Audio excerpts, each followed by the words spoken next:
नमः सिद्धिभ्याम्। ओम नमः सिद्धिभ्याम्। ओम नमः सिद्धिभ्याम्।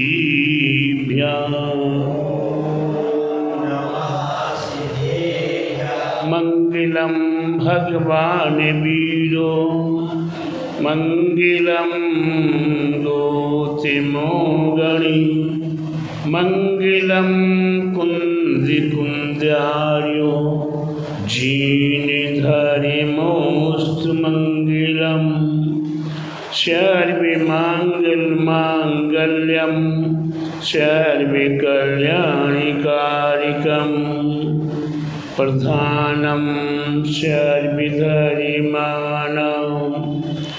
जैनं जयतु शासिनं जैनं जयतु शासिनं जैनं जयतु शासिनं।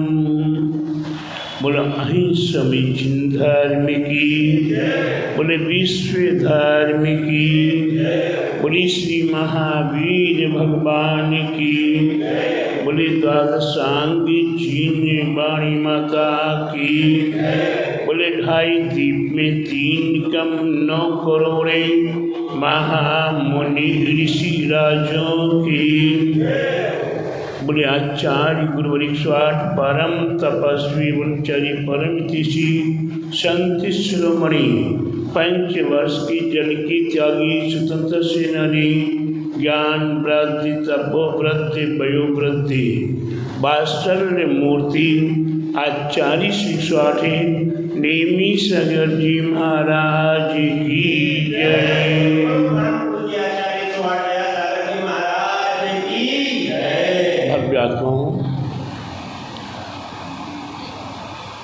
हम जगत संसारी प्राणी अपने आप में ऐसा उच्च पद प्राप्त करना चाहते हैं वह जो जगत में श्रेष्ठ और परम पद हो। ऐसी पद को प्राप्त करने का हम सभी भव्यात्माएँ प्रयास करते हैं। उस प्रयास में हमारे आचार्यों ने कहा है कि उच्च पदों में उच्च पद श्रेष्ठ पद है तो तीर्थंकर पद है। जब तीर्थ का विच्छेद हो जाता है चारों ओर महामारी फैल जाती है, चारों ओर खून की नदियाँ बहने लगती हैं, पापाचार ही पापाचार फैल जाता है। ऐसी अवस्था में तीर्थ का संचालन करने का प्रयास हुआ करता है और तीर्थ का संचालन हमारे तीर्थंकर प्रभु किया करते हैं। ऐसे तीर्थंकर प्रभु हमारे जो महान पद के धारी आज वह जगत पूज्य, हम भगवान की भक्ति में यही चाहते कि हे भगवान हमें भी तीर्थंकर पद कैसे प्राप्त हो। प्रत्येक भव्यात्माएँ तीर्थंकर कैसी बने, कौन बने तीर्थंकर, कौन बने पड़ोसी कि हम, कोई दूसरा कि हम, कौन बने तीर्थंकर, हम बने ऐसी शुभ भावनाओं के साथ। अगर हम तीर्थंकर बनने का भाव करते हैं तो हमें क्या करना पड़ेगा? 16 कारण भावनाएं, जिस प्रकार से पाषाण के अंदर सोना छिपा हुआ है, उस सोने को प्राप्त करने के लिए 16 ताव दिए जाते हैं। 16 ताव का तात्पर्य क्या है? पाषाण को तपाया जाता है और जब वह पाषाण लाल हो जाता है तो उसके उपरांत उसे ठंडे ठंडे पानी में डाल दिया जाता है। इस प्रकार से कितने बार 16 बार किया जाता है, तब वह सोना, शुद्ध सोना हमारे आप में आता है। हमारे हाथों में शुद्ध सोना, ठीक उसी प्रकार से हमें अपने इस आत्मा को तीर्थंकर बनाना है। ये 16 भावनाएं, इस 16 भावनाएं हमें पुनः पुनः भाना, यानी कि भावना का तात्पर्य है कि उसको पुनः पुनः स्मरण करना, पुनः पुनः हम उसका स्मरण करते रहेंगे, भाते रहेंगे। तो हमें वही 16 भावनाओं में से आज कौन सी भावना? शक्ति तप भावना। हमारे आपके लिए कितनी शक्ति हमारे पास है, उस शक्ति को देखते हुए हमें 12 प्रकार के तपों को तपना है।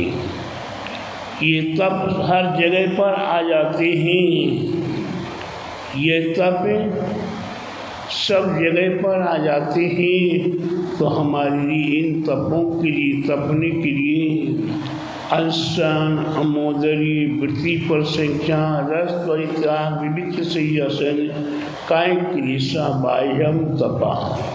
ये बहिरंग की 6 प्रकार के तप हैं। प्रायश्चित, विनय, वैयावृत्ति, स्वाध्याय, विश्वरी और ध्यान। ये 6 प्रकार के अंतरंग तप हैं। ऐसे बहिरंग तपों को पहले तपना है और उसके उपरांत अंतरंग तपों को तपना है। तो हम अपने जीवन में विचार करते हैं कि हमें सबसे पहले क्या करना चाहिए। हमें अपनी जिह्वा पर नियंत्रण लगाने का निर्देश किया है। ये जिह्वा इतनी खतरनाक है, इतनी खतरनाक है कि तीर का, तलवार का घाव जाता है भरा। तीर कितना पहना होता है, तलवार कितनी पहनी होती है, बंदूक की नोक कितनी पहनी होती है, गोली कितनी तीखी होती है, और उसका घाव भी मिट जाया करता है। लेकिन इस जिह्वा का घाव जिसको लग जाए वह घाव जल्दी नहीं भरा करता है। तीर का, तलवार का घाव जाता है भरा, वचन जख्म जवान का रहता है हमेशा हरा। ये वचन की जिह्वा के माध्यम से जो वचन निकल जाता है, वह वचन किसी के दिल में चुभ जाए तो वो वचन हमेशा हरा बना रहता है, जल्दी मिटता नहीं है। लाख मिटाने की कोशिश की जाए, लाख मिटाने की कोशिश की जाए, लेकिन वह घाव मिटाए नहीं मिटता। लेकिन प्यारे बंधुओं, हमारी माँ चिन्माणी हम भव्य आत्माओं को हर प्रसंग में हमारा साथ देने के लिए खड़ी है। न जाने कब हमसे कैसी कौन सी भूल हो गई, जिस भूल के कारण हमारी जिह्वा के कारण किसी के हृदय में आघात हो गया। तो वर्ष में 3 बार, वर्ष में 3 बार क्षमा वाणी, जिस जिह्वा के माध्यम से हमने किसी के दिल में आघात पहुंचा दिया है, उसकी दिल के आघात को मिटाने के लिए क्षमा वाणी। अगर हमारे हृदय में वही क्षमा वाणी वास्तव में जिसके साथ हमारा विरोध हुआ है, जिसके साथ हमारा विवाद हुआ है, जिसके साथ हमारा तर्की हुआ है, उससे हम वचन बोलते हुए क्षमा याचना कर ले तो शायद कल्याण हो जाएगा। लेकिन मैं देखता हूँ हर वर्ष देखने का मौका कम से कम एक बार तो मिला करता है। प्रभूषण पर्व के उपरांत एक दिन विराम करके 10 दिन खूब थके हुए थे, उपवास किया, व्रत किया, पूजा किया, पाठ किया, विधान किया, सांस्कृतिक कार्यक्रम किए, सब कुछ किया और 14 के दिन उपवास और किया। थक गए थे तो एक दिन विराम किया। विराम करने के उपरांत अब भैया शांति से एक दिन विचार कर लो, एक दिन विचार कर लो। क्या विचार कर लो कि हमने 4 महीने के अंदर या साल भर के अंदर किस किस के साथ वचन के माध्यम से आघात पहुंचाया है, उससे हमें क्षमा बोलकर क्षमा वाणी पर्व को अपने हृदय में उतारना है। लेकिन होता क्या है संजीव भैया, क्या होता है? जिससे भेदभाव हुआ करता है, जिससे कसाय हुआ करती है, उसको दिखा दिखा के पड़ोसी के गले से गले मिलके, कंधों से कंधा मिलके, हाथ से हाथ मिला के बड़ी जोर जोर से कहेंगे भैया क्षमा वाणी, साल भर में कोई गलती हो तो क्षमा करना, क्षमा करना। लेकिन जिससे हुआ है उससे क्षमा मांगने के भाव नहीं होते तो वह आपका तप, वह आपकी वाणी, वह क्षमा वाणी नहीं, कसाय वर्धन की वाणी है। क्योंकि आप दूसरे को दिखा के जला के और कह के कर सुना कर क्षमा वाणी कर रहे हैं। तो प्यारे बंधु, हमारे आपके लिए ये जिह्वा पर नियंत्रण करने के लिए हमारे आचार्यों ने इसीलिए लिखा उपवास करो। उपवास करोगे थक जाओगे, कम बोलोगे, कम खाओ, गम खाओ, उनोदरी रसों का त्याग करोगे, पेट भर नहीं खा पाओगे, अपनी चिंता करोगे, दूसरों की भूल जाओगे। वृत्ति पर सिंचान नियम देखकर आहार भोजन ग्रहण करना, ये 4 तप केवल माँ जिह्वा इंद्री के ऊपर है। 6 तपों में 4 तप केवल माँ जिह्वा इंद्री के ऊपर ही। विचार करो जिह्वा इंद्री कितनी खतरनाक है। हमारे पूर्व आचार्यों ने जान लिया था कि जिह्वा इंद्री बहुत खतरनाक है। हमारे तीर्थंकर प्रभु इस जिह्वा इंद्री के वशीभूत नहीं हुए जब तक उनने राजपाट विभव में रही, तो हमारे मनुष्यों का दिया हुआ उनने कुछ भी ग्रहण नहीं किया। उनकी इच्छाओं की पूर्ति के लिए देवगण आते थे। उनकी जिह्वा इंद्री आदि की सारी तृप्ति होती थी। और जब दिगंबरी दीक्षा लेनी तो 6 महीने 7 साल भर आहार नहीं मिला। उसके उपरांत भी उनकी जिह्वा इंद्री के प्रति दृढ़ता नहीं जागी कि हमारा नियम नहीं मिला, हम धीरे से किसी को बता दें। हमारे पास तो अवध ज्ञान भी है, मना पर्याय ज्ञान भी है। जब हमारे आदिश्वर आदिनाथ ने जन्म प्राप्त किया था, जन्म से ही मति ज्ञान, श्रुत ज्ञान और अवध ज्ञान की धारी थी। और जैसी दिगंबरी दीक्षा प्राप्त की तो कौन सा ज्ञान, मना पर्याय ज्ञान भी प्राप्त हो गया।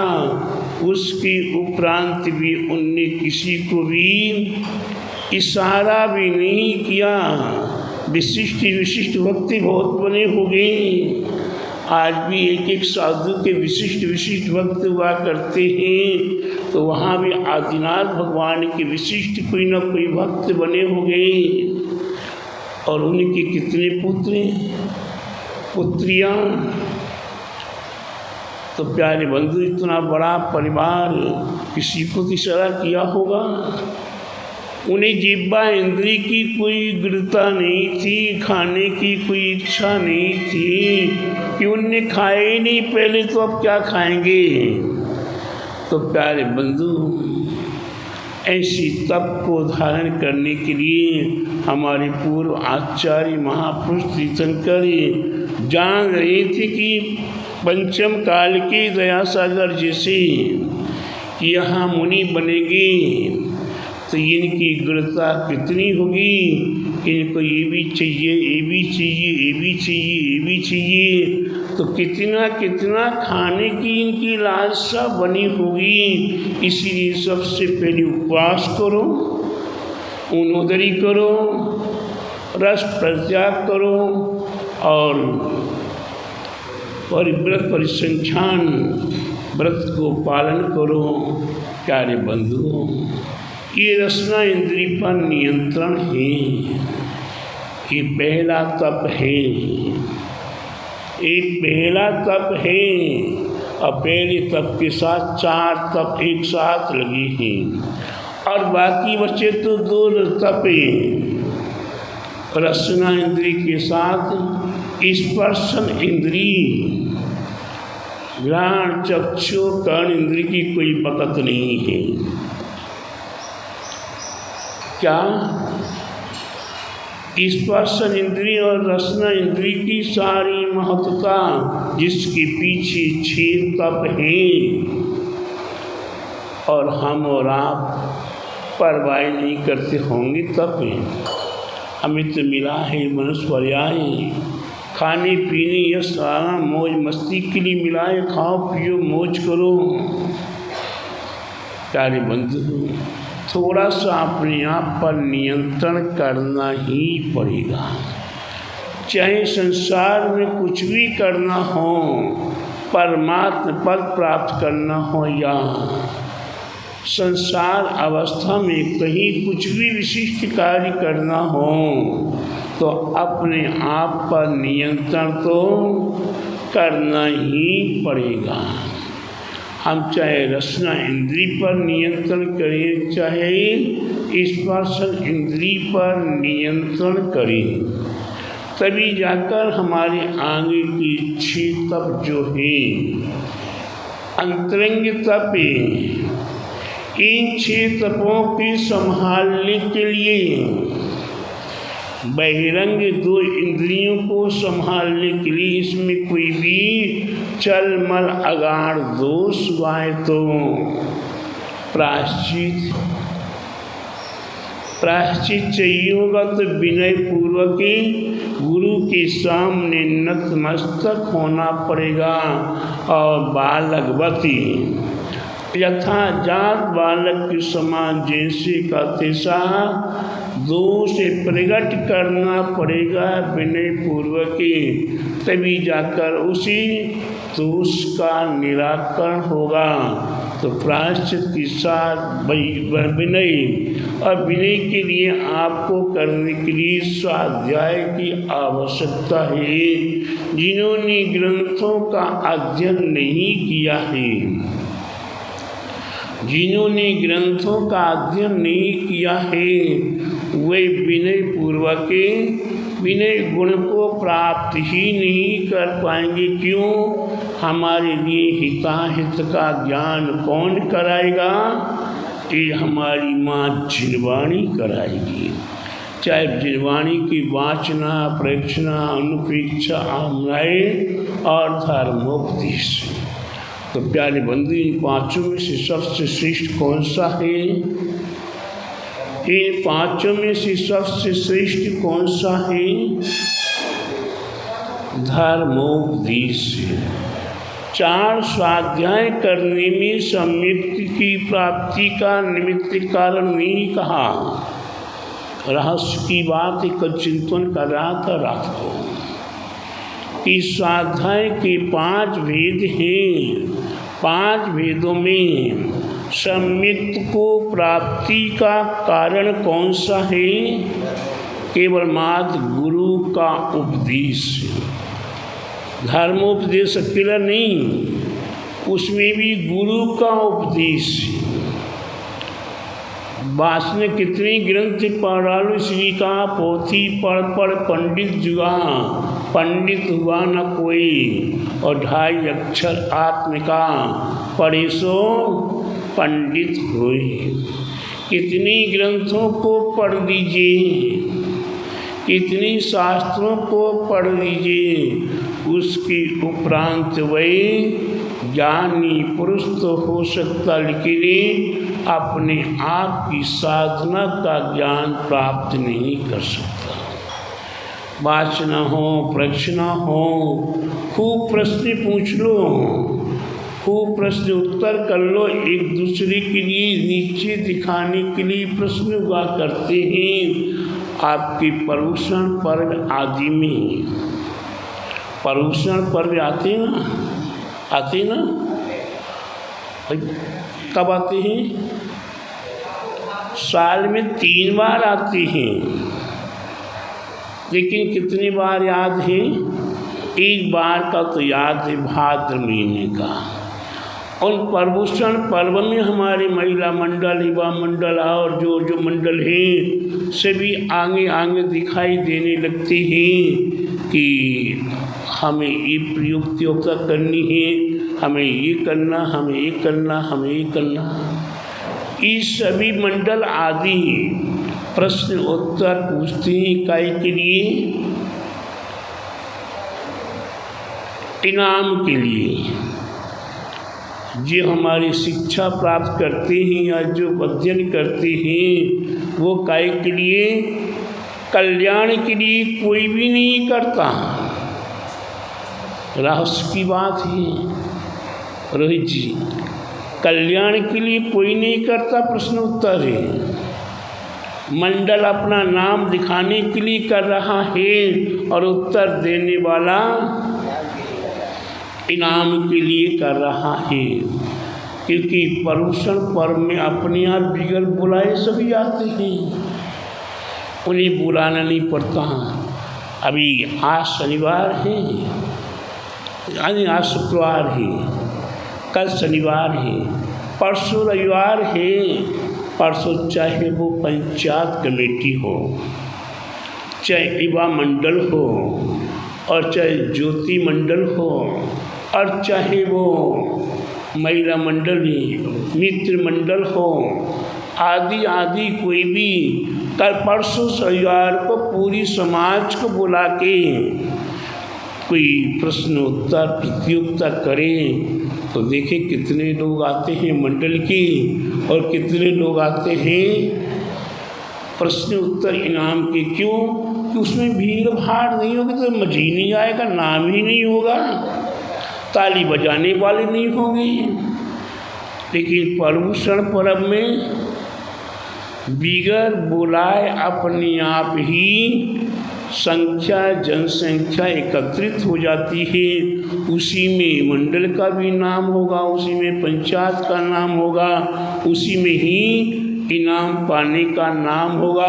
फिर वो इनाम पाने वाला अपने रिश्तेदार को, मेहमान को, आदि आदि को फ़ोन करके बताएगा, वीडियो दिखाएगा कि देखो ये इनाम मैंने पाया, ये इनाम मैंने पाया।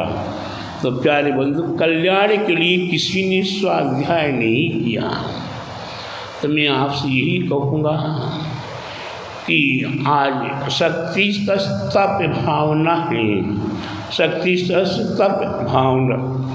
तो हम अपनी ओर से शक्ति को छिपाएं भी नहीं और शक्ति से अधिक भी नहीं। हमें तप करना तो उपवास आदि बहिरंग तप करें और अंतरंग आदि प्रायश्चित आदि जो हमने बहिरंग तप किए हैं उसमें हमारे द्वारा चल मल अगार दोष, लेकिन किंतु परंतु मगर के माध्यम से जो दोष हो गए हों उन दोषों का निराकरण किसके पास जाके? जो जजमेंट देने का अधिकारी होगा। 30 राष्ट्र में जजमेंट देने का अधिकारी कौन होता है? वकील हुआ करता है कि जज? वकील हुआ करता है कि जज? जजमेंट देने का अधिकारी तो जज हुआ करता है और वकील तो लड़ाने वाला हुआ करता है। वकील कभी आपका सुलह नहीं कराता जल्दी। वकील तो लड़ाई कराएगा और जितनी ज़्यादा बार आपकी तारीख पड़ेगी उतनी बार फीस उसकी प्राप्त होती रहेगी। तो प्यारे बंधु, जजमेंट हमें हमारे दोषों का चाहिए तो किससे? हमारे जिन सिद्धांत की जजमेंट कौन है? आचार्य परमेष्ठी। एक हमारे जिन सिद्धांत में एक ग्रंथ है जिसका नाम है प्रायश्चित सार। उस प्रायश्चित सार ग्रंथ को मुनियों को पढ़ने का अधिकार नहीं दिया। उसी ग्रंथ को पढ़ने का अधिकार उपाध्याय परमेष्ठी को नहीं दिया। उस ग्रंथ को पढ़ने का अधिकार केवल मात्र आचार्य परमेष्ठी को ही है। जो आचार्य परमेष्ठी कब किसको कैसा प्रायश्चित देना है वही प्रायश्चित सार के माध्यम से प्रायश्चित दिया करते हैं। तो प्यारे बंधुओं, आज मैं देखता हूँ कई कई जगह हमारे श्रावक कितनी अच्छी हैं, हमारे श्रावक कितनी अच्छी हैं। दोष का प्रायश्चित खोजें या ना खोजें, लेकिन प्रायश्चित सार को खोजने का प्रयास, किसको खोजने का? अपने दोष किए उनको खोजकर उनका निराकरण करने का प्रयास नहीं करते। हम प्रायश्चित सार खोजना शुरू करेंगे तो प्यारे बंधु हमारा कल्याण नहीं होगा। हमें अपने जीवन में जो दोष आदि लगे हैं एवं जो हमारे अंतरंग तप बताए गए हैं उन तपों को तपने की आवश्यकता है। तभी जाकर हमारा ईश्वर कर्म भावनाओं का भाने का महात्म है। जो दर्शन, विशुद्धि, विनय, संपन्नता, अवीक्ष ज्ञानोपयोगी, शील उच्चार और शक्ति त्याग और शक्ति तप, ये हमारे आपके लिए अति आवश्यक है। इसके उपरांत आगे फिर क्रमशः एक एक भावना आपकी सूर्य का भावना की आ रही है। तो आप अपने जीवन को सार्थक करने के लिए, अपने जीवन में तीर्थंकर बनने के लिए निरंतर प्रयत्नरत रहें और अपने जीवन को सार्थक करें। बोले महावीर भगवान की जय, बोले सूर्यकर्ण भावना की जय, बोले दादसांगी जीन वाणी माता की, बोले आचार्य गुरुवर 108 नेमी सागर जी महाराज की जय। जा बाणी की ज्ञान ते सूझे लोकालोक, सो बाणी मस्तक नमो सदा दीतो ढोक। हे जिन बाणी भारती जपो दिन रे, जो तेरी शरण आ गई सो पावे सुख चैन। देव जीव अरिहंति को गुरु से बहु निज ग्रंथे, दया धर्म पालो सदा यही मोक्ष का पंथ। सभी बार नमस्कार महामंत्र का ध्यान करेंगे।